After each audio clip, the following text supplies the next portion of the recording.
दोस्तों, आज हम आपको एक ऐसी प्यारी सी बेटी की कहानी सुना रहे हैं जिसका दिल अल्लाह की मोहब्बत से भरा था। वो अल्लाह की राह पर चलती थी। कुरान को उसने अपने सीने से लगाया था। वो हाफिज कुरान थी, यानी जिसने पूरा कुरान हिफ्ज कर लिया था। और नमाज की तो वो इतनी पाबंद थी कि वक्त होते ही मुसल्ला बिछा लेती। ये कहानी सुनकर यकीनन आपका दिल भर आएगा और शायद आंखों से आंसू भी छलक जाएंगे। इसे आखिर तक जरूर सुनिएगा। शहनाज की हर सुबह एक जैसी होती। सूरज निकलने से पहले वो उठ जाती। उसकी दिन की शुरुआत अल्लाह के पाक नाम से होती। दिल को सुकून देने वाली कुरान की तिलावत से होती। घर के काम करते हुए भी उसके होंठों पर हमेशा दुआएं रहती, जैसे वो हर पल अल्लाह से जुड़ी हुई। शहनाज अपने अब्बू जान अब्बू हुरैरा से बहुत प्यार करती थी। शहनाज की अम्मी का साया तो उसके सर से तभी उठ गया था जब वो बहुत छोटी थी। इतनी छोटी कि शायद माँ की गोद का सुकून, के आंचल की छांव सब बस धुंधली यादें बनकर रह गए थे। माँ के चले जाने का गहरा जख्म भले ही किसी को दिखता न हो, पर उसके नन्हे से दिल के किसी कोने में वो दर्द हमेशा मौजूद रहता था। अब्बू हुरैरा की कपड़ों की एक छोटी सी दुकान थी। उनकी सारी दुनिया, उनकी जान तो बस उनकी इकलौती बेटी शहनाज में बसती थी। शहनाज की अम्मी के जाने के बाद अब्बू हुरैरा ने अपनी बेटी को माँ और बाप दोनों का प्यार दिया। उन्होंने हर घड़ी यही कोशिश की कि शहनाज को माँ की कमी महसूस न हो, लेकिन एक माँ की जगह भला कौन ले सकता है। शहनाज बचपन से ही अपनी उम्र से ज्यादा समझदार संजीदा थी। माँ के चले जाने के बाद घर की सारी जिम्मेदारी उसके छोटे से कंधों पर आ गई थी, पर उसने कभी उफ तक नहीं की, कभी शिकायत नहीं की। उसने घर को ऐसे संभाला जैसे कोई बहुत माँ संभालती है। शहनाज का झुकाव तो बचपन से ही अल्लाह की तरफ था। वो अल्लाह की इबादत में सुकून पाती और अपने प्यारे अब्बू को किसी भी चीज की कमी महसूस नहीं होने देती। वो अकेले ही पूरा घर संभाल लेती। सुबह अब्बू के लिए टिफिन बनाती, दुकान पहुंचाती, घर का सारा काम करती। सुबह से शाम हो जाती, जिस्म थक जाता, पर वो घर के कामों के साथ साथ अपनी इबादत, अपनी नमाज कभी नहीं छोड़ती थी। उसका दिल हर वक्त अल्लाह की याद से रोशन रहता। वक्त अपनी रफ्तार से गुजरता रहा। शहर में कारोबार कभी चमकता तो कभी थम सा जाता, जैसे जिंदगी में कभी धूप होती है कभी छाँव। एक बार शहर पर मुश्किल वक्त आ गया। बाजार ठंडा पड़ गया और व्यापार बिल्कुल धीमा हो गया। अब्बू हुरैरा की छोटी सी दुकान पर ग्राहक आने लगभग बंद हो गए। घर में आमदनी का जरिया बहुत कम हो गया और घर चलाना मुश्किल लगने लगा। फाका पड़ने की नौबत आने लगी। अब्बू हुरैरा हर पल फिक्रमंद रहने लगे। उनकी हंसी कहीं खो गई थी और उनके चेहरे पर चिंता की साफ लकीरें दिखने लगी थी। उनकी लाडली बेटी शहनाज अपने प्यारे अब्बू की परेशानी को अच्छी तरह समझ रही थी। एक शाम जब अब्बू हुरैरा दुकान से लौटे और उदास होकर बैठे थे तो शहनाज दबे पांव उनके पास आई। उसने बड़े प्यार से सुकून भरे अंदाज में बोली, अब्बू जान, आप इतनी चिंता न करें। ये बुरा वक्त है तो गुजर ही जाएगा। अल्लाह बहुत मेहरबान है। उसने हमें पहले भी संभाला है और इस मुश्किल से भी वो हमें जरूर निकालेगा। ये अल्लाह की तरफ से आजमाइश है। आप सब्र रखें और अल्लाह पर भरोसा रखें। शहनाज की हिम्मत वाली बातें सुनकर अब्बू हुरैरा के दिल को पल भर के लिए सुकून मिला। उन्होंने प्यार से अपनी बेटी के सिर पर हाथ फेरा, लेकिन तभी उनके दिल में एक और गहरी फिक्र उठने लगी। उन्हें अपनी प्यारी बेटी की शादी की चिंता सताने लगी। इस तंगी के दौर में जब रोजी रोटी का इंतजाम करना भी मुश्किल हो रहा था, वो अपनी शहनाज के लिए एक अच्छा घर बार और उसका भविष्य कैसे संभालेंगे। हर पिता की तरह उनका भी यह सपना था कि वो अपनी बेटी को वो सब कुछ दें जिसकी वो हकदार है, उसे खुशियों के साथ विदा करें। लेकिन ये बुरे हालात उसके पिता के दिल पर भारी पड़ रहे थे। अपनी बेटी की मासूमियत और उसका प्यार देखकर उनकी चिंता और भी बढ़ गई थी। ये सोचकर कि वो उसके लिए वो सब नहीं कर पा रहे जो वो करना चाहते हैं। जैसे जैसे हालात और सख्त होते गए,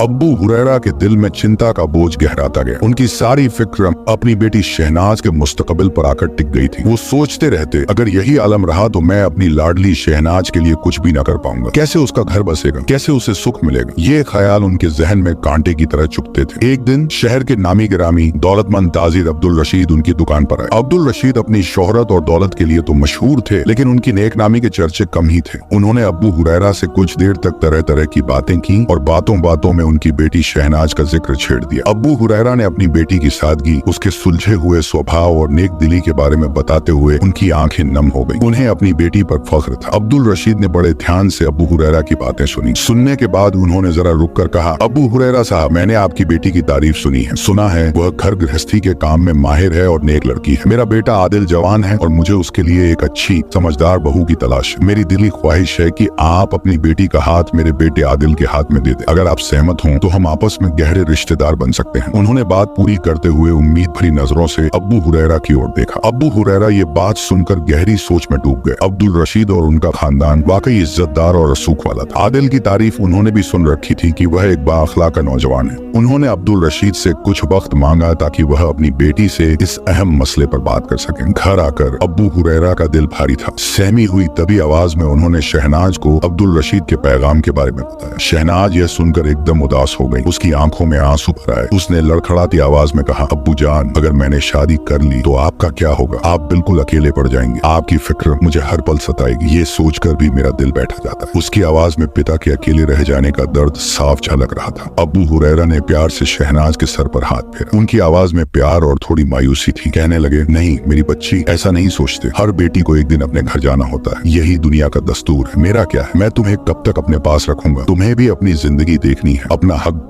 हासिल करना है। वो लोग बहुत अच्छे हैं। अब्दुल रशीद का खानदान नेक है और आदिल अच्छा लड़का है। मैं चाहता हूँ कि तुम उससे शादी कर लो। वे लोग तुम्हें किसी भी तरह की कमी महसूस नहीं होने देंगे इंशाअल्लाह। मैं बस इतना चाहता हूँ कि तुम खुश रहो और तुम्हें हर वो खुशी मिले जिसकी तुम हकदार हो। पिता की आंखों में अपने लिए फिक्र और खुशी देखने की चाहत देखकर शहनाज का दिल भर आया। हमेशा की तरह सलीके और अदब से उसने जवाब दिया, अब्बू जान, मेरी रजा आपकी रजा में है। आपने ही मुझे पाला पोसा है, इस काबिल बनाया है। मेरी हर दुआ में मैंने बस आपकी खुशी और सलामती मांगी है। जिसमें आपकी खुशी है और जिसमें अल्लाह ताला की मर्जी है, मुझे वही मंजूर है। उसकी आवाज में एक दर्द था अपने वालिद से दूर होने का, भले ही उसके दिल पर जो भी गुजर रही हो। वक्त किसी उड़ते पंछी की तरह पंख पसारे जा रहा था। दिन, हफ्ते, महीने और साल पलक झपकते बीतते गए और शहनाज की शादी का मुबारक वक्त करीब आ गया। अब्बू हुरैरा अपनी प्यारी बेटी की शादी के लिए बेताब थे। उन्होंने अपनी मोहब्बत और अपनी हैसियत से बढ़कर शहनाज को हर खुशी देने की ठान रखी थी। घर का कोना कोना सज रहा था, खुशियों की महक हवा में घुली थी। बर्तन से लेकर जरूरत की हर चीज उन्होंने अपनी बेटी के लिए मुहैया करा दी थी ताकि उसकी नई जिंदगी आरामदेह हो। और फिर आखिरकार वह दिन आ ही गया। शहनाइयों की गूंज से माहौल गुलजार था। सजी धजी बारात दरवाजे पर खड़ी थी। मेहमानों के चेहरे पर रौनक थी। अंदर कमरे में शहनाज दुल्हन के जोड़े में सजी बैठी थी। उसके दिल में हजारों एहसास थे, एक नए सफर की घबराहट और अपने पिता से बिछड़ने का गम, और साथ ही उसके दिल में एक अजीब सा सुकून और अल्लाह पर पूरा भरोसा था। जैसे ही काजी साहब ने कहा कि निकाह का मुकद्दस वक्त करीब है, दुल्हन को बुला लीजिए। अब्बू हुरैरा की आंखों में अपनी फूल सी बेटी को दुल्हन के लिबास में देखने की बेताबी थी। उनकी आंखों में नामी थी। वो मुस्कुराते हुए बेटी के कमरे में गए। चलो मेरी गुड़िया, निकाह का वक्त हो गया है, उन्होंने प्यार से कहा। शहनाज ने धीरे से नजरें उठाई। उसके चेहरे पर एक अजीब सी नूरानी मुस्कान थी। अब्बू जान, बस 2 रकात शुक्राने की नमाज अदा कर लूं। अल्लाह का शुक्र अदा करना चाहती हूँ, उसने मुझे इतनी खुशियाँ दी और इस मुकाम तक पहुँचाया, उसने नर्म और पुरसुकून लहजे में कहा। अब्बू हुरैरा ने अपनी बेटी के इस ईमान और तकवे को देखकर फौरन इजाजत दे दी। ठीक है बेटा, कर लो नमाज अदा। शहनाज ने वजू किया और नमाज के लिए खड़ी हो गई। उसकी नमाज में ऐसी कैफियत थी मानो वह सीधे अपने रब से गुफ्तगू कर रही। उसने दिल से अल्लाह का शुक्र अदा किया अपनी तमाम नेमतों और इस खास दिन के लिए। जब वह सजदे में गई तो उस सजदे में खो गई। उसने अपने रब के सामने अपना सर रखा और शायद फिर उसे उठाने की ख्वाहिश ही न रही। बाहर इंतजार हो रहा था। कुछ देर बाद जब देर होने लगी तो अब्बू हुरैरा दोबारा कमरे में गए। उन्होंने देखा कि शहनाज अभी भी सजदे में है। उन्हें लगा शायद वह दुआ कर रही है। उन्होंने प्यार से उसे पुकारा, बेटा हो गई नमाज? कोई जवाब नहीं आया। उन्होंने धीरे से उसके कंधे को छुआ और उनके हाथ कांप उठे। शहनाज का जिस्म बेजान था। उनका दिल एक पल के लिए रुक सा गया। उन्होंने घबरा कर दोबारा छुआ, उसे हिलाया और तब शहनाज की रूह परवाज कर चुकी थी। उन पर और उस घर पर, उस शहर पर कयामत टूट पड़ी। उनकी प्यारी बेटी दुल्हन बनी शहनाज सजदे की हालत में ही अपनी आखिरी सांस ले चुकी थी। अब्बू हुरैरा की चीख ने सन्नाटा तोड़ दिया, मेरी शहनाज! उनकी आवाज में दर्द था। उनके आंसू थमने का नाम नहीं ले रहे थे। घर में खुशी की शहनाइयां पल भर में खामोश हो गई। बाहर खड़ी बारात हैरान परेशान थी कि अचानक क्या हो गया। अंदर से रोने और चीखने की आवाजें आने लगी। खबर बिजली की तरह फैल गई, दुल्हन का इंतकाल हो गया। पल भर में शादी का घर मातम में बदल गया। जहाँ थोड़ी देर पहले हंसी खुशी थी, अब सिर्फ रोना, आहें भरना और गम का अंधेरा था। बाराती सदमे में थे। जो हाथ दुआओं के लिए उठे थे वो अब आंसू पोंछ रहे थे। खुशी के लिबास उतर गए और गम के बादल छा गए। रिश्तेदार, दोस्त, अड़ोसी पड़ोसी दौड़े चले आए। सब अपनी आंखों के सामने उस दुल्हन को देख रहे थे जिसके चेहरे पर मौत के बाद भी एक अजीब सा सुकून और नूर था। उसकी मौत किसी आम मौत जैसी नहीं थी, यह अल्लाह की रहमत की निशानी थी। दुल्हन के जोड़े की जगह शहनाज को सफेद कफन में लपेटा गया। उसका चेहरा बेहद खूबसूरत और पुरनूर लग रहा था। जनाजे का ऐलान। जिस रास्ते से कुछ देर बाद डोली उठनी थी उसी रास्ते से अब जनाजा उठने वाला था। हजारों आंखें नम थीं, दिल गम से चूर थे। हर कोई कह रहा था ऐसी मौत तो खुश नसीबों को ही मिलती है। जनाजे की नमाज में शामिल हर शख्स की आंखें बरस रही थी। अब्बू हुरैरा एक टूटे हुए बाप के दिल के साथ अपनी बेटी के जनाजे को कंधा दिए हुए थे। उनका दर्द बयान से बाहर था, पर उनकी आंखों में एक अजीब सा सुकून भी था कि उनकी बेटी दुनिया से एक ऐसे मुकाम पर रुखसत हुई है जिस पर फरिश्ते भी रश्क करते होंगे। शहनाज को सुपुर्द खाक कर दिया गया। शादी का घर अब सूना हो गया था। शहनाइयों की गूंज की जगह खामोशी ने ले ली थी और हंसी की जगह आंसू।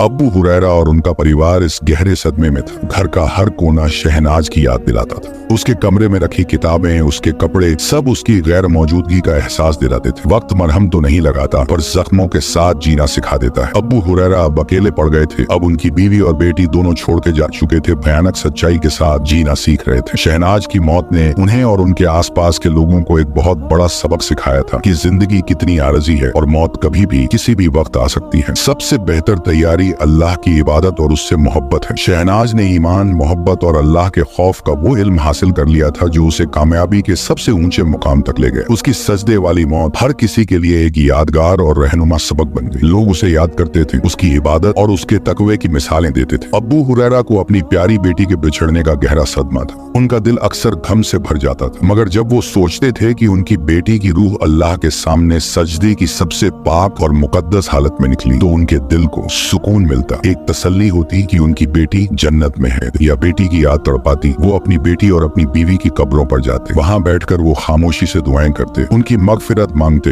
अल्लाह से उनके दर्जात बुलंद करने की इल्तिजा करते। उनकी बेटी शहनाज की कब्र की मिट्टी पर नन्हे नन्हे फूल खिलने लगे थे, जैसे ये इस बात की निशानी हो कि वो अल्लाह के नजदीक है। एक जन्नती खातून की पहचान हो। इन फूलों को देखकर उनके दिल को और भी यकीन होता कि उनकी बेटी एक बेहतर जगह पर है, और ये एहसास उनके गम को कुछ कम कर देता। तो उनके दिल को सुकून मिलता था। उनकी बेटी ने दुनिया से जाते जाते भी एक ऐसा मुकाम हासिल कर लिया था जो हजारों सालों की जिंदगी से बेहतर था। शहनाज की कहानी उस शहर और उसके आसपास के इलाकों में हमेशा याद रखी गई। एक ऐसी दुल्हन की कहानी जिसने दुनिया की दौलत और खुशियों से बढ़कर अल्लाह की रजा को चुना, और जिसे उसकी इबादत का ऐसा खूबसूरत सिला मिला जिसकी तमन्ना हर मोमिन करता है। उस घर का मातम वक्त के साथ हल्का हुआ, पर शहनाज की याद और उसकी मुबारक मौत की कहानी हमेशा जिंदा रही।